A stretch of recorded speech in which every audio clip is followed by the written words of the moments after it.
Okay. Yesterday started throwing around some ideas for a drawbar, automatic drawbar. Also want to make it an automatic bar feeder. So we got an automatic drawbar to activate and deactivate a chuck, and feed bar at the same time. Hobby grade, at the moment we're only talking 6mm stock. Alright, to hold our stock we'll normally use a chuck, 3-jaw chuck, 4-jaw chuck. We're going to change it to a collet. I don't have any of the proper collets at the moment. We're going to pretend that is one. Well, we might even pretend that one. Okay, this is a bit of 40mm solid bar that's been hollowed out. It was a automatic tailstock. Wasn't going far enough, so I upgraded it. The beauty of this is it's already got a Morse taper cut into an end. Had a thread in the other end, but I've just got a 16mm bush in there now.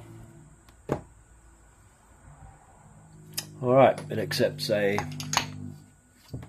Morse taper too, nice and easily. This is our headstock in our lathe. We're going to be using Morse taper pieces rather than a 3 or 4-jaw chuck or a plate. Very accurate. Very hard to get out. Okay, this one basically needs something to tap it out. Alright. I made the Morse taper on the lathe. I reamed it out with some Morse taper reamers. It works pretty well, as you can see. I don't need that amount of force. This one fits particularly well. They all fit well if they're pulled in tight enough. In the other end, we've just got a 16mm bronze bushing. This is the drawbar that we've made. It'll fit inside there and slide in nicely.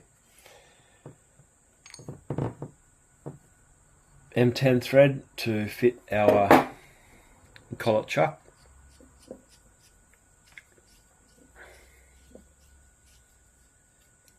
Going to a 16mm to fit our bush, and then down to a 12 and a 12x1 to hold some nuts on. I don't have a collet chuck. We are pretending that this collet inside this M2 taper holder is what's coming in the mail.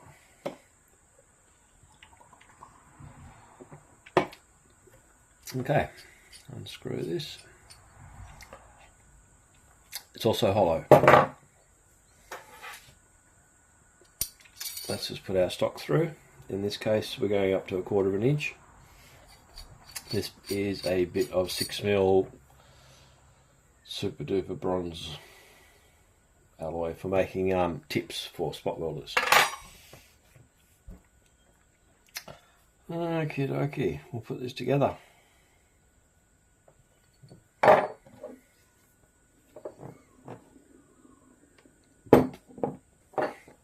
This is going to be a plunger. I need a washer to stop it. A bit big at the moment. A good spring. That spring was much too weak. This one is strong, but I need stronger. M2, M12 by 1mm. Nice and fine. We can tighten this up. That'll be a plunging distance. We only need 3 or 4mm. Lock nut.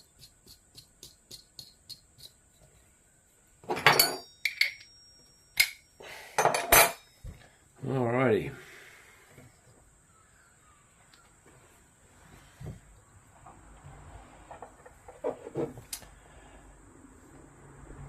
We need to put this in the 16mm end. You can see that we can plunge it okay. Now, if I put this in and screw it up,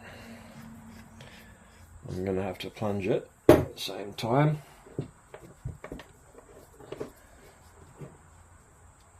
Okay, that's tight. We don't have to make it better tight. That's tight. It's not turning. If I push, I can release it.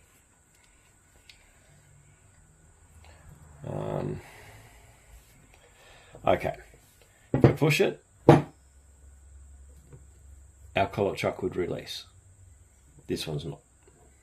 So we've basically got to pretend that our material loaded goes all the way through. It's locked. We activate this. At the moment we're going to activate it by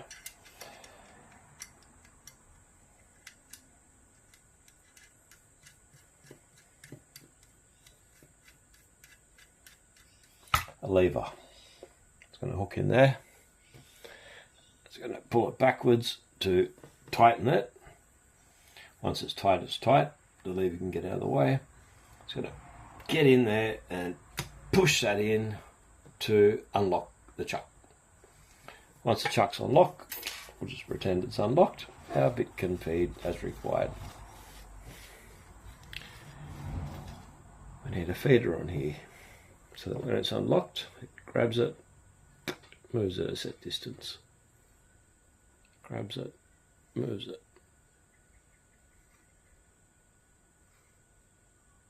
Once moved to the required distance, push back and lock. Obviously it's not doing it now. That's it.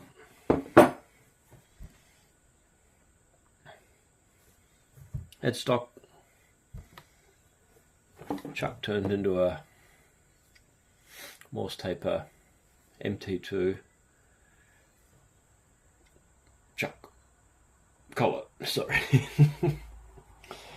Okay, that's my video. I'm calling it a day.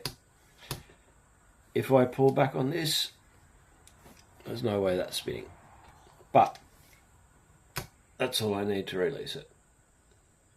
It'll be tighter than that, but we're talking maybe 15-20 kilos of force. I'd be aiming for 100 or 200 kilos of force, like 1,000 newtons, 2,000 newtons, depending on how much leverage we can get with a pneumatic actuator. Thanks for your time, guys. Remember, this is not what we're using. This keyway was cut for something else, but what we're getting, something that can move us backwards and forwards.